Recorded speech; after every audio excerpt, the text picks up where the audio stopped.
You are about to hear one of the most impactful, raw, and life-changing conversations ever shared on this podcast. Today we dive deep into healing trauma in relationships, into grief, into true masculinity, into the sacred meeting point between science and the mystical, with none other than Dr. Peter Levine. He's not just a voice in the field. He is the man who has changed the way the world understands trauma. Everywhere you look today, you hear about somatics, body-based healing approaches, the importance of nervous system regulation. But long before these became buzzwords, Dr. Levine was the pioneer. He is the founder of somatic experiencing, the modality that has shaped the trauma revolution and influenced countless therapists, healers, and spiritual practitioners worldwide. Today is not about theory. Dr. Levine is the living embodiment of this work. He lives with an open heart. He has a truly strong and compassionate spirit that is felt when you listen or watch this episode. He has carried the torch of trauma healing for over 5 decades. My heart was broken open by our dialogue. I was moved in ways that are difficult to describe in words. I urge you to listen all the way through, because what you are about to hear may just change your understanding of trauma and healing forever. Peter, it's an honor to have you on the show here today. Thank you for being here. I want to go straight deep into a very important topic here, and that is, we often hear the advice such as sit with your pain or meditate on your wounds. And these practices can be immensely valuable, but when it comes to deep trauma, the psyche often numbs and protects us. And as a result, many people engage in intellectual or spiritual bypassing. They might meditate for years, but nothing truly shifts. Bypassing becomes almost very easy, especially in today's world with AI and the overstimulation of social media. From your decades of experience, how can someone begin to recognize their own deeply ingrained avoidant patterns? Yeah, that is a good question, Lorin. Actually, I'm in the process right now of writing a book on trauma and spirituality. And of course, that's one of the things that I'll be addressing is what happens in a bliss bypass and how can the person continue to do the work that they need so they're not avoiding it, and how they can use meditation as part of the healing process, and how when people are meditating, very often traumatic material emerges. And instead of having a way to deal with it, as you suggested, they go into a bypass, a bliss bypass. And then they continue doing the same thing sometimes for months and years. How can it be that someone has a peak experience? They touch almost a sense of unity consciousness. It's a mystical experience through plant medicine, for instance, or a spiritual practice. And at the same time, the trauma response a week later or 2 weeks later returns. On one hand, there is an incredible mystical peak experience, like you described it as bliss, and then yet the trauma response returns. Yeah, peak experiences, when people are working through trauma, because of the energies that are embodied in the trauma and that are released, that often this leads to something like a peak experience. It opens a portal, it opens a door. But it really very often doesn't take the person through the door to the other side. So it becomes both a practice and so that they can do their trauma healing work so that they're able in a more complete way to engage in the meditation process or the other spiritual processes. And I feel like it's so easy to bypass. It's so easy to tell ourselves almost like a story that, we are going deeper and we're having these incredible experiences, and yet we're never truly touching the root of it. Well, that is what happens. Well, actually, in the book that I just completed, it's called An Autobiography of Trauma, A Healing Journey, I really look at some of these states that I've experienced and the meaning it's had for me in my own healing work and in my own spiritual development. You know, you sort of hinted on this, but there's been a lot of interest, for example, in psychedelic medicines, which do open to peak experiences, for sure. And at the same time, it really is essential that it is integrated, that it's not just this experience hanging out there, that the person gets prepared for it, they're guided when it happens, and they're followed up, I feel, sometimes not only for weeks or even months, so that they can fully integrate that experience and transform and resolve what are traumatic impacts. And I think integration is the key word here. Also, in spiritual circles, people have this peak experience, and it's really important what you're saying, that there isn't a follow-up. So it's almost like it's opening a specific space, people are having an awareness, and then they leave, and there really isn't a deeper integration.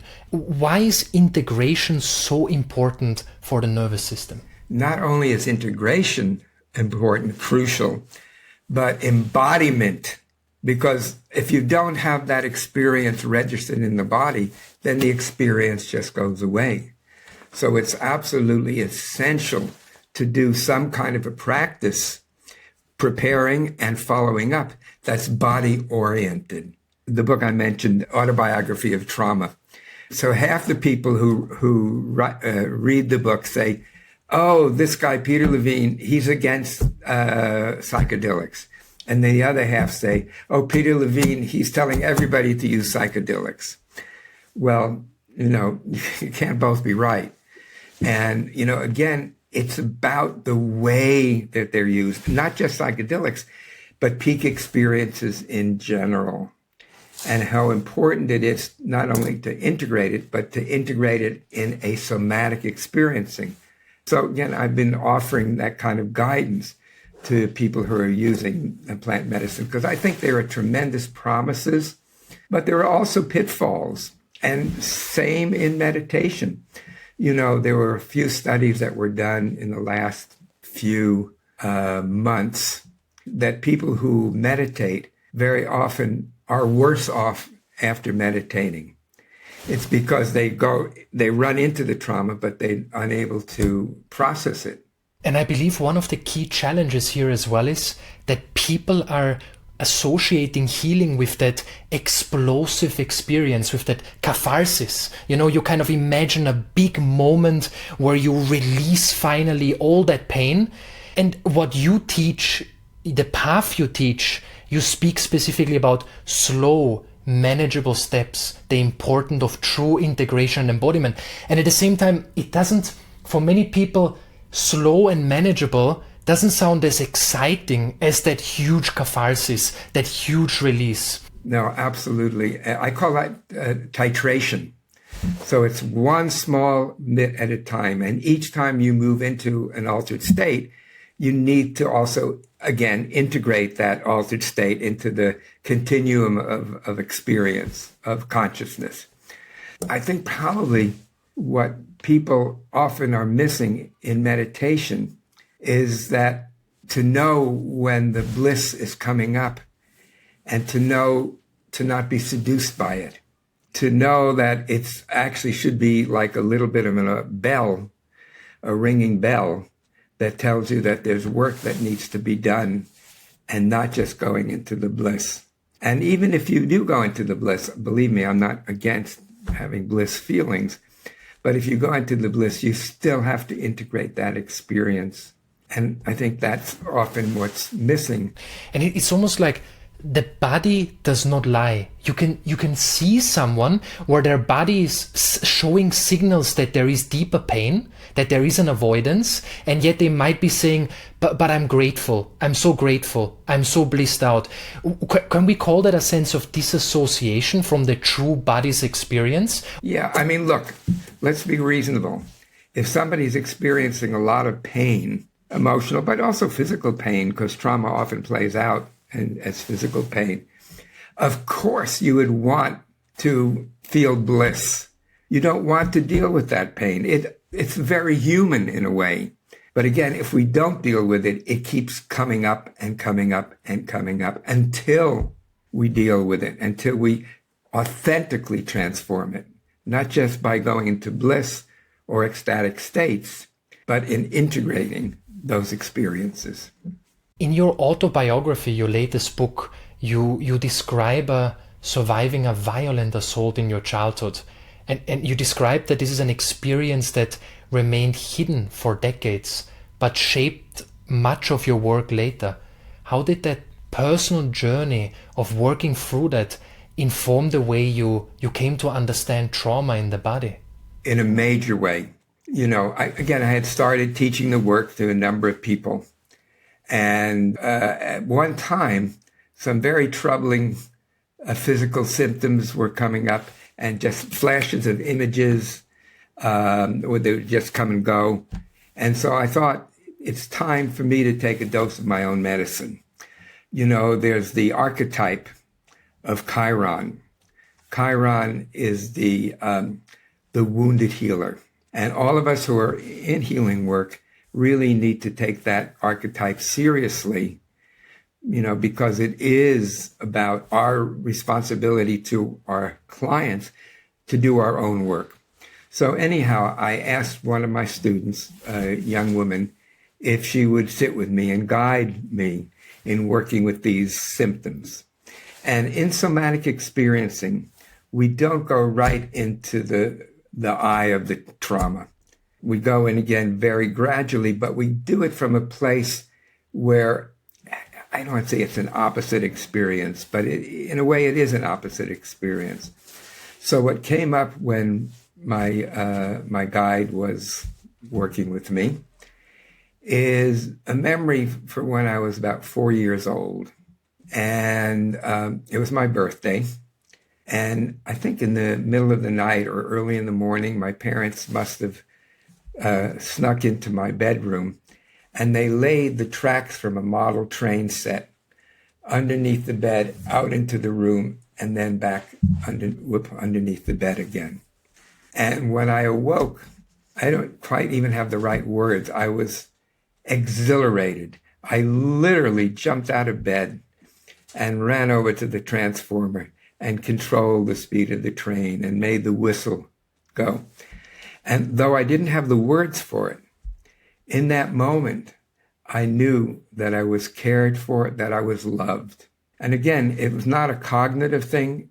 It was an inner feeling. And that feeling made it possible for me to begin to work with the very horrific experience where it's a long story. I mean, I go into the details of it in the book. But my father was made to testify against the mafia. Johnny DiGuardo, he was like the mafia don of New York. He was absolutely, absolutely horribly vicious. He was featured in a couple of movies like The Irishman and Goodfellas. He was the one that if you really wanted to intimidate somebody, you would get him to cause murder and mayhem. So we were under that threat for many years. And so in part to get my parents to not testify, at least this is the way I put it together, I was brutally raped. And, this again is what was leading to those symptoms. And again, what we don't do is go into the trauma. So I went back to that time when I was there in my bedroom with the trains, and then touching into, because when I would come home from school, I would come up to my parents' apartment, and I would have some milk and cookies, Pepperidge Farm cookies, and then go down and go over a fence into a park and go through some bushes. And below the bushes was a running track. And because of all of the fear and anxiety from the mafia, it was like my legs were pulled out from under me. So as I would start to walk on the track and then walk faster and then start to run, I could feel that my legs were starting to come back. And again, we worked with that body sensation of how it felt in my body to run, how it felt to be loved, holding those together, those, in a way, polarities together. And so this is what I did most days. But on one particular day, I climbed over the fence and down into the park, and I saw a group of thugs. They were smoking cigarettes and wearing these Marlon Brando motorcycle hats. And I realized I was in danger. I could feel the hairs on the back of my neck and my back and my back stand up. And I looked back at the fence and realized that if I tried to climb the fence, they could easily grab me down. So I thought I would run down into the bushes towards the track, because then at least I'd be out in the open where people could see me. But as I, again, taking this step by step, feeling the body sensations, feeling the connection, feeling the sense of being cared for, and using those together, I was able to touch into the rape, which was a violent rape, and slowly, gradually, in this session, put it back in the past where it belonged. And that freed up a lot of vital energy on my part. And I could feel, again, the strength in my body as I went around the track, and how it felt to run and to use the whole energy and strength in my body. Thank you, Peter, for sharing this so vulnerably. I just want to say to everyone listening and watching this, Peter's latest book, his autobiography, is a truly raw and powerful and insightful and deep read. I had to pause at times. When reading through your book, I had to pause and take a deep breath, because these are not just words. It's incredibly deep, and I would recommend it to everyone to get it. And Peter, one important thing I wanted to share here as well is, we talked about bypassing before, and I think it's just very important to mention for the listener here that it's not coming from a shame perspective, oh, you're bypassing, because it's like no one is choosing bypassing consciously. It's just because it's too painful. It's like the body is almost, the body knows, right? The body is trying to protect you. Right. And why would you not want to experience something that takes you out of the pain? It's just natural. It's human. But there are consequences.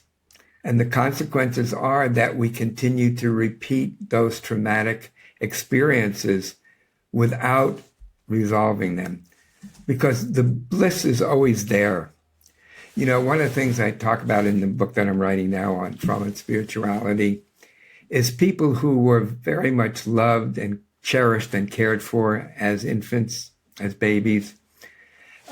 They will tend to experience these kinds of bliss, but it's not a bypass. They experience that kind of bliss, but then they also don't have the energy to continue, because they've already had that experience when they were very young. But then, on the other hand, you have people who did not have that experience, who were not held well in their infancy.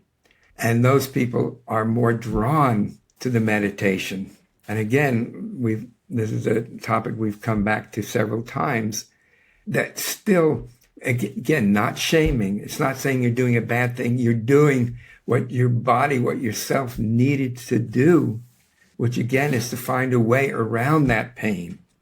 But there is no way around the pain. It has to be worked through. And in the book, you know, I use myself as an example. And I'm glad you said that you recommended taking the book in small amounts. I think that's very important. It's very, very important not to try to do it all at once. But also there are times, the major part of the book really are times of, you know, great growth and transformation in my life, in finding a deep sensuality, a deep sexuality, which wasn't there before. So again, it's something that we have to do very slowly so that we're not overwhelmed. Because to the nervous system, being overwhelmed is really almost the same as being re-traumatized. Moving into the topic of relationships here, one of the greatest paradoxes of trauma is how it shows up most clearly in intimacy and relationships. Someone can be outwardly very successful, even seemingly grounded, even confident in almost every single area of their life. And yet the moment they enter a relationship, old fears, inadequacies, and a deep sense of unworthiness emerges. How can we trace those reactions and triggers in intimacy and relationship back to their true source rather than being hijacked and projecting them onto another? I mean, there are two things that we do in relationships when we've had trauma. We either project that traumatic material onto the person, the other, so we don't really get to know them as other, or we repress those emotions and those feelings, which is what was happening with me. You know, the person that you were really describing, this is a successful business person who is very secure, seemingly very secure, but then something happens, like they lose their job, and then everything falls apart, or their partner asks for divorce, and again everything falls apart. And it's usually only at those times that people even seek to do therapy, because otherwise success can, it's a little bit like bliss bypass in a way. I mean, if you're successful, why not just continue to be successful? But again, it works only only to a certain amount. And again, often it's in the relationship when the person or the partner says, I really need you to do your own therapy because it's too much burden on me that you're not able to really be present. And I think that's an incredible opportunity for growth. It's almost like sometimes I like to describe relationships, not every relationship, we cannot generalize, but a relationship with a somewhat conscious individual. It almost in a way forces you to face deeper aspects of yourself. You cannot just, I like to say, you cannot just bliss away in a relationship. You have to look deeper almost. Yeah. Again, when people start a relationship, then that can be a real high. I was actually talking to one of my goddaughters. We were meeting in Zurich. She lives in the States, but they were visiting friends. And, the one young woman was with a boyfriend, and you could see that they were really quite entangled. It wasn't an individual relationship. And I asked my goddaughter, I said, well, are you in any relationship? And she said, yeah, I'm in a relationship with myself. She said, some people get high, like this friend, when they start a relationship. But I am high when I don't have that relationship, and I have the relationship to myself. And the key in having a relationship with an other is that you first need to have a relationship to yourself. And when we do that, then we can bring that knowing, that gift to share with another. The word self-sabotage, there are many definitions of it, but when I'm using the word self-sabotage here, I'm kind of thinking of the person who says, I want deep love, I want such a relationship, right? There are many people who deeply yearn and ache and desire such a relationship. And at the same time, the moment they are in a relationship, they're projecting, they're blaming. It's almost like talking about this kind of person who genuinely wants this deep sense of love and sanctuary that you described, but is so hijacked by their trauma response and doesn't see light at the end of the tunnel. What would you say to them? Do what I did. Get help, get guidance. Because otherwise, there are different words for self-sabotage, codependence, and different things like that. But until we work through why we're sabotaging, what the purpose of it is in our lives, because there is a purpose. We don't just do it because it's fun. We do it, well, because it's a driven force, and trauma can be that driven force.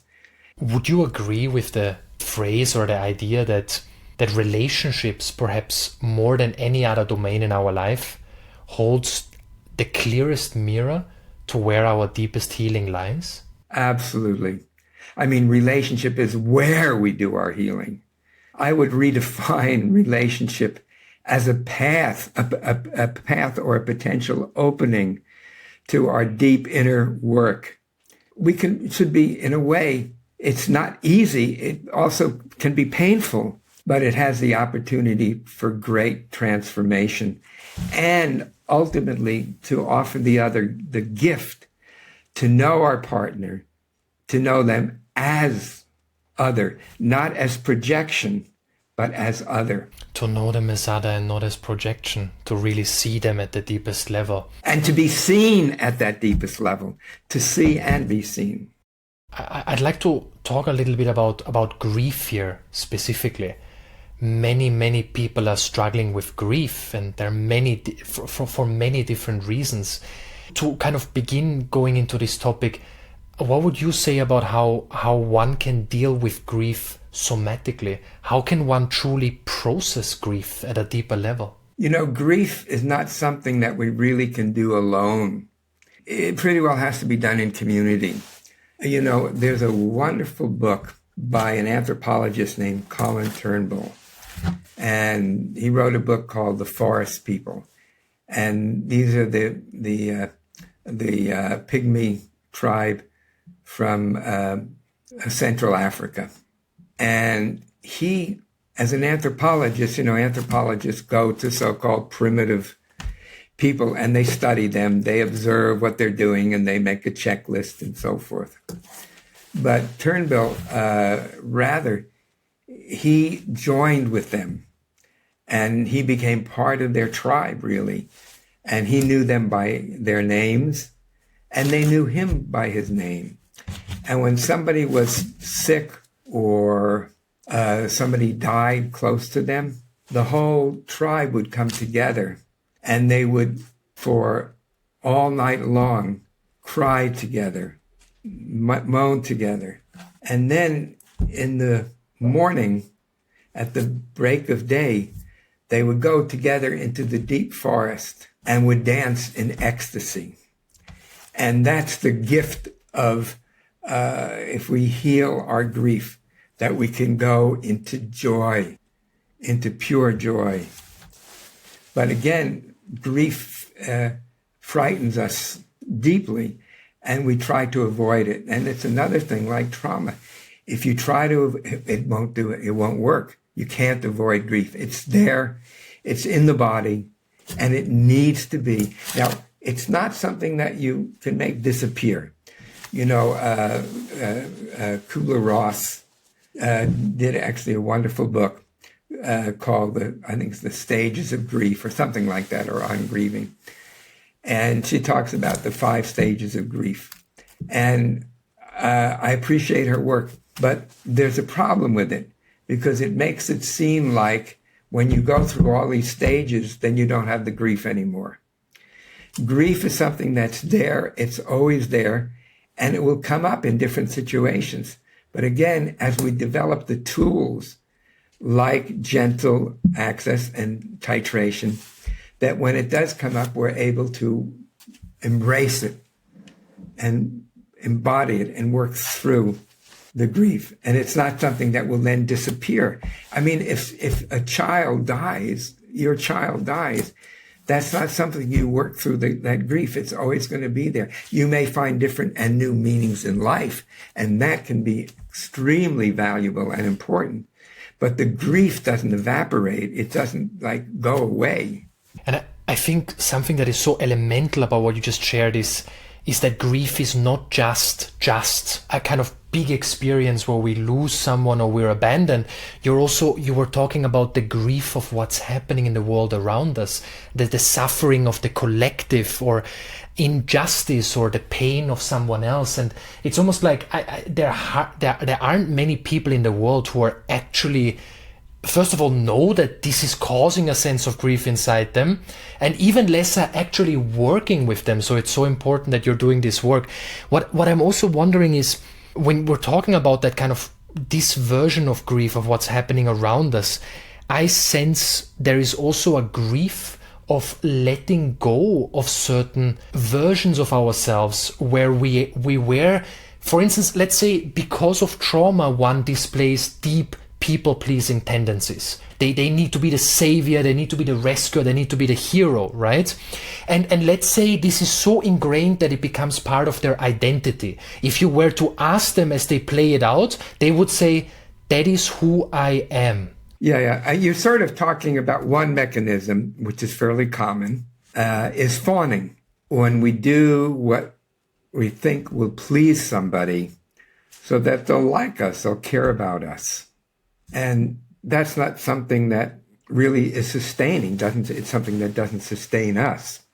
And so to let go of those and to be, in a way, naked also is a type of vulnerability that can be grieved. It's something that not a lot of people talk about. It's not something that a lot of people work with. And there are very few places where I've heard about that. Moving from grief into a slightly different topic here, when reading your autobiography and learning more about your work and the deep impact you have in the world, you've lived a rich and multifaceted life. You've known pain, you've known loss, you've known love, you've known success and embodiment. And from your perspective today, what has your journey taught you about what it means to be a man? And how does healing trauma shape the way a man inhabits his masculinity? So there's, the masculine archetype. It's not just for men. It can be for men or women. And the feminine archetype. And the masculine archetype is very much the protector. And the feminine is very much, the deep feminine is the holding presence. And when I first started teaching in Switzerland, these colleagues of mine took me to this abbey about an hour and a half from Zurich, Einstein.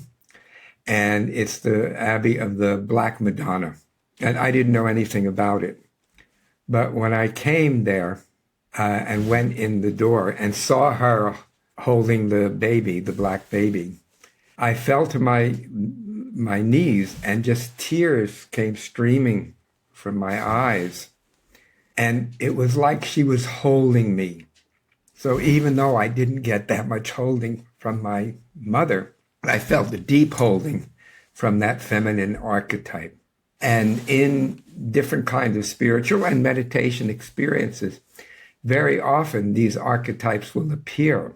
And again, the key is to embody them.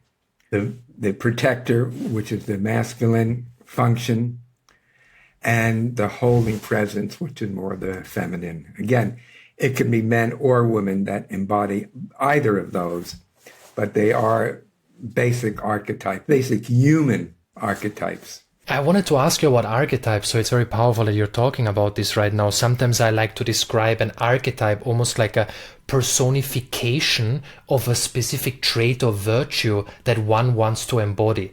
And when we say, for instance, protector, it's a little bit harder to relate to it. But if we can relate to a man who, or an archetype, a masculine archetype who embodies that, it is easier to relate and work with that. You mentioned in your autobiography specifically Albert Einstein being your spirit guide and an active imagination that Carl Jung teaches. Can you share a little bit more here, perhaps either from your own journey, and how can people use, men and women, use archetypes in a way that empowers them? In the early 70s, I was working on my graduate work in the medical biophysics department at Berkeley, UC Berkeley. And I was also beginning to teach what were the roots of somatic experiencing. And I was also teaching a class. And at the end of the day, I would go often to my favorite restaurant on San Pablo Avenue called the Beggar's Banquet. And when I arrived there, the women who worked there, they would greet me and warmly, and then would sit me at a table. And then I would usually start with a bowl of soup with some wonderful French bread. And it's like the events of the day just kind of felt away, and I felt myself being nurtured. And one day, a shadow came from my left side and came almost in front of me, and he motioned to the table. Now, the table had two chairs. I was in one, and the other chair was empty. And so I see he was asking for an invitation. So I offered my hand and said, please. And then after a little while, I realized, I knew this man, he had this wild, crazy, curly hair, and he was wearing a sports jacket that was 3 times too big for him, all crumpled up. And I realized that it was an image of Albert Einstein. And so for a year, I carried on conversations with him. I would, for example, ask him questions, and in the Socratic way of teaching, he would ask me questions about my questions. And at the very end, I had asked him some questions about, because I was starting to notice that many people were suffering not just for things that happened to them in their lives, wounds and trauma, but they also had things that were coming from their ancestors. And so I asked him about that. And he then, as like a dream within a dream, he took me to this little pond and held a yardstick, a meter stick, filled with stones all along the stick. And he held it over the pond, and then he twisted, and all of the pebbles came down, and waves of water went out in all directions. And then Einstein pointed out, when these waves, they get stuck, instead of passing through each other, if it gets stuck, then everything after that is also distorted. And I asked him, well, then what do you do? And he said, well, Peter, I don't have that answer, but I know you do. So he left me with that trust in mine.